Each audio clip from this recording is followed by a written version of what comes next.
الحمدللہ رب العالمین والصلاة والسلام علی رسول الکریم اما بعد۔ سامعین، سیرت صحابہ کی اس سیریز کے دوسرے حصے میں آپ کا پھر سے اسلامی طریقے سے خیر مقدم کرتا ہوں۔ السلام علیکم ورحمۃ اللہ وبرکاتہ۔ کل تک بات چلی تھی حضرت ابوبکر صدیق رضی اللہ تعالیٰ عنہ کے بارے میں، اور بات یہاں تک آئی تھی کہ ان کو اس قدر مارا گیا کہ ان کے گھر والے کہتے ہیں کہ جب چوٹیوں کا جو بال بھی چھوتے تھے وہ ہماری چٹکی کے ساتھ ہی باہر چلا آتا تھا۔ اب آگے اس امر میں کوئی شبہ نہیں کہ قریش مکہ نے اسلام کی دعوت کو روکنے کے لیے تمام حربے آزما ڈالے۔ اللہ کے رسول صلی اللہ علیہ وسلم کو ہر طرح سے تنگ کیا گیا، مگر یہاں صحابہ کرام اور بطور خاص صدیق اکبر کا کردار بھی دیکھیے کہ وہ دل کی گہرائیوں سے آپ کے لیے حب صادق کے بڑے راسخ جذبات رکھتے تھے۔ ان کی محبت و فداکاری، جانثاری اور ایثار و قربانی کا یہ عالم تھا کہ انہیں یہ بھی گوارا نہ تھا کہ رسول اللہ صلی اللہ علیہ وسلم کے پاؤں میں کوئی کانٹا چبھ جائے۔ ایک دن ایسا ہوا کہ سیدنا صدیق اکبر رضی اللہ تعالیٰ عنہ نے حرم میں کھڑے ہو کر ایک زوردار خطبہ دینا شروع کیا اور لوگوں کو اسلام کی دعوت دی۔ قریش ان پر ٹوٹ پڑے، انہوں نے آپ کو بری طرح مارا۔ عتبہ بن ابی ربیعہ، یہ وہ جہنمی ہے جو غزوہ بدر میں واصل جہنم ہوا اور قتل کر دیا گیا بہت بری طرح سے۔ عتبہ بن ابی ربیعہ نے ان کے قریب آ کر انہیں پیوند لگے ہوئے 2 جوتوں سے مارنا شروع کر دیا۔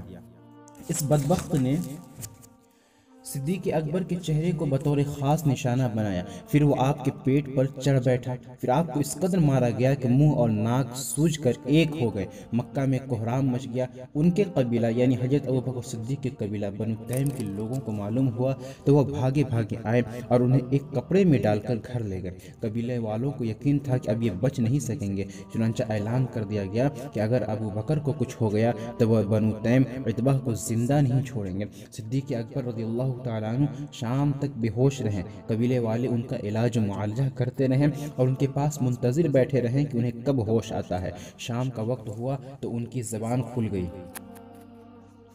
اب ذرا الفت کی شان دیکھیے، محبت اسی کو کہتے ہیں کہ زبان کھلتے ہی جو سب سے پہلا سوال کیا وہ یہ تھا کہ اللہ کے رسول صلی اللہ علیہ وسلم کا کیا حال ہے۔ اس پر بنو تیم کے لوگ بہت ناراض ہوئے کہ جس کی خاطر یہ حال ہوا پھر اسی کا نام لے رہے ہیں۔ یہ سب خفا ہو کر چل رہی ہیں اور صدیق اکبر کے گھر والوں سے کہہ گئے کہ انہیں کچھ کھلا پلا دینا۔ جب لوگ چلے گئے تو والدہ نے کھانے پینے کے لیے اصرار کیا، مگر ان کا بار بار بس ایک ہی سوال تھا، مجھے اللہ کے رسول صلی اللہ علیہ وسلم کا حال بتلاؤ۔ ماں نے جواب دیا، بیٹا مجھے ان کے بارے میں کچھ خبر نہیں۔ مکہ کی فضا ان دنوں مسلمانوں کے لیے قطعاً سازگار نہ تھی۔ صدیق اکبر رضی اللہ عنہ نے اپنی والدہ سے کہا، اماں جان آپ جمیل بنت خطاب کے پاس جائیں اور ان سے دریافت کریں۔ یہ جمیل مسلمان ہو چکی تھی مگر تاحال اپنے اسلام کا اظہار نہ کیا تھا۔ جب الخیر جمیل کے پاس گئیں اور ان سے کہا کہ میرا بیٹا ابوبکر تم سے محمد بن عبداللہ کے بارے میں دریافت کرتا ہے، تو جمیل کہنے لگی، میں نہ ابوبکر کو جانتی ہوں نہ محمد کو۔ اس خاتون کی ذہانت اور حکمت کی داد دیجئے کہ الخیر سے کہنے لگی، اگر تم پسند کرو تو میں تمہارے ساتھ تمہارے بیٹے کے پاس جا سکتی ہوں۔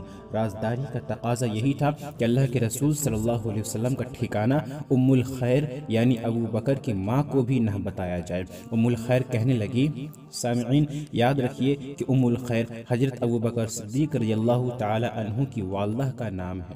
الخیر کہنے لگی، بہت اچھا، آؤ تم میرے ساتھ چلو۔ اس کے بعد جمیل سیدنا ابوبکر صدیق رضی اللہ عنہ کے گھر آتی ہیں۔ دیکھا کہ ابوبکر رضی اللہ عنہ انتہائی خستہ اور نڈھال حالت میں پڑے ہوئے ہیں۔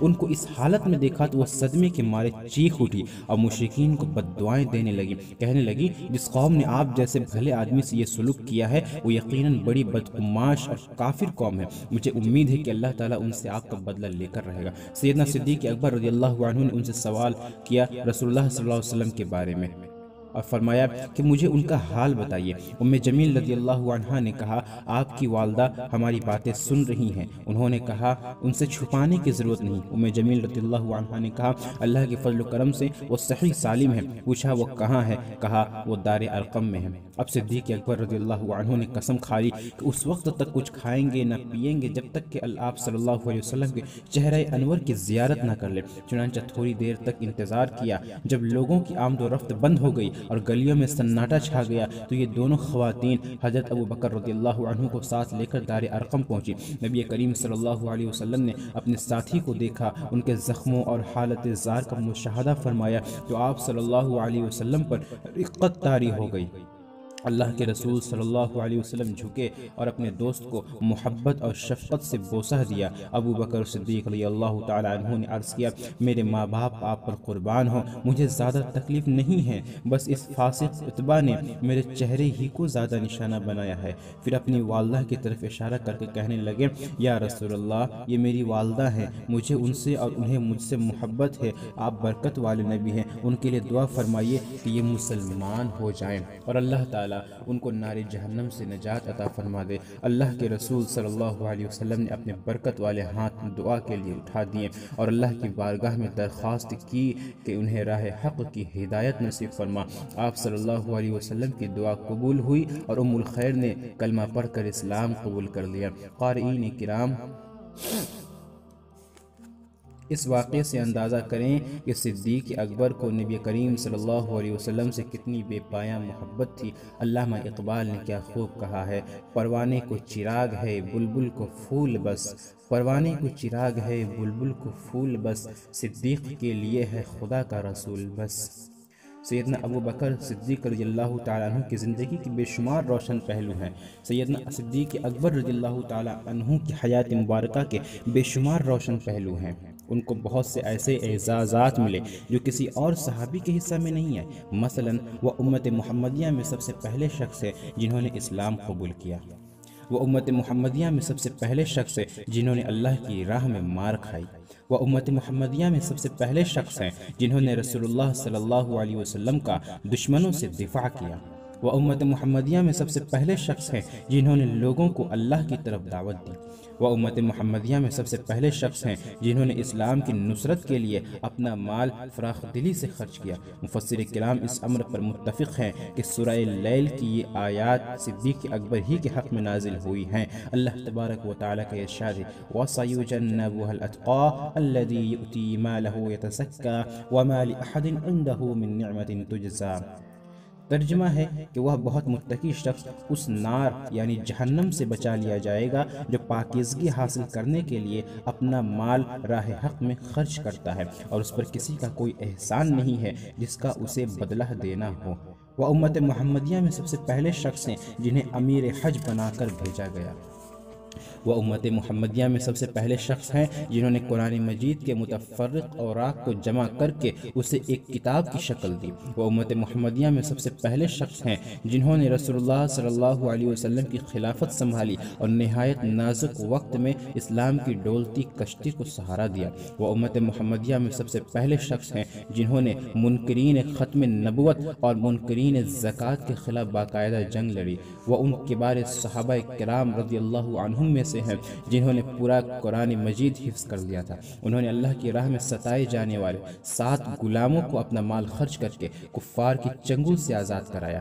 ان کا نام سیدنا بلال رضی اللہ تعالی عنہ، سیدنا عامر بن فہیرہ رضی اللہ تعالی عنہ، زنیرہ، نہدیہ ان کی بیٹی، بنی معمل کی ایک لونڈی اور ام عبیس رضی اللہ عنہم شامل ہیں۔ صدیق اکبر رضی اللہ عنہ اخلاق کریمہ اور خصال حمیدہ کے پیکر تھے۔ صحیح مسلم کی روایت ہے کہ ایک بار رسول اللہ صلی اللہ علیہ وسلم نے صحابہ کرام سے سوال کیا، من اصبح منکم اليوم صائما قال ابو بکر انا، قال فمن تبع منکم اليوم جنازة قال ابو بکر انا، قال فمن اطعم منکم اليوم مسکینا قال ابو بکر انا، قال فمن عاد منكم اليوم مريضا قال ابو بکر انا، فقال رسول اللہ صلی اللہ علیہ وسلم ما اجتمعنا في امرئ الا دخل الجنة۔ کون ہے جس نے آج اللہ کی خاطر نفلی روزہ رکھا ہو؟ صدیق اکبر نے عرض کیا، اے اللہ کے رسول، میں نے روزہ رکھا ہے۔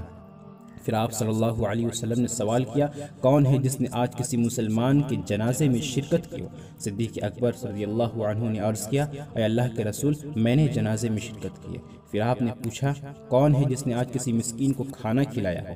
صدیق اکبر رضی اللہ عنہ نے عرض کیا اے اللہ کے رسول صلی اللہ علیہ وسلم میں نے کھانا کھلایا ہے۔ پھر آپ صلی اللہ علیہ وسلم نے سوال کیا کون ہے جس نے آج کسی مریض کی عیادت کی ہو؟ صدیق اکبر نے عرض کیا اے اللہ کے رسول صلی اللہ علیہ وسلم میں نے عیادت کی ہے۔ آپ صلی اللہ علیہ وسلم نے فرمایا یہ چاروں خوبیاں جس شخص میں جمع ہو جائیں وہ جنتی ہے۔ حضرات یہ تو صدیق اکبر رضی اللہ تعالی عنہ کی زندگی کے کچھ پہلو تھے، ابھی کچھ پہلو اور باقی ہیں جو ہم انشاءاللہ آئندہ کے درس میں بیان کریں گے۔ اب تک کے لیے آپ کا شکریہ۔ السلام علیکم ورحمۃ اللہ وبرکاتہ۔